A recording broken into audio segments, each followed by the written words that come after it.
Good morning friends, నేను advocate Srinivas Chauhan. మిత్రులారా, ఒక క్లయింట్ కేసు ఏంటి అని అంటే, ఒక క్లయింట్ ఒక రియల్ ఎస్టేట్ కంపెనీ వద్ద నుంచి ఒక 2 గుంటల భూమిని ఇల్లు నిర్మాణం కోసము తీసుకున్నాడు.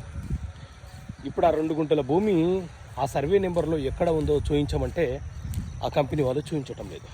ఇప్పుడు ఏంటి పరిస్థితి అని అంటే, మిత్రులారా, సాధారణంగా ఏ రియల్ ఎస్టేట్ కంపెనీ అయినా సరే రైతుల వద్ద నుంచి వ్యవసాయ భూమిని కొనుగోలు చేసి అమ్మేటప్పుడు వాళ్ళు నాలా కన్వర్షన్ చేయించుకొని లేఅవుట్ అప్రూవ్డ్ తీసుకొని ప్లాట్ల వారీగా నెంబర్లు కేటాయించి ఏ ప్లాట్ నెంబర్ అమ్ముతున్నారో ఆ ప్లాట్ నెంబర్ పేరుతో మన పేరు మీద రిజిస్ట్రేషన్ చేయాలి.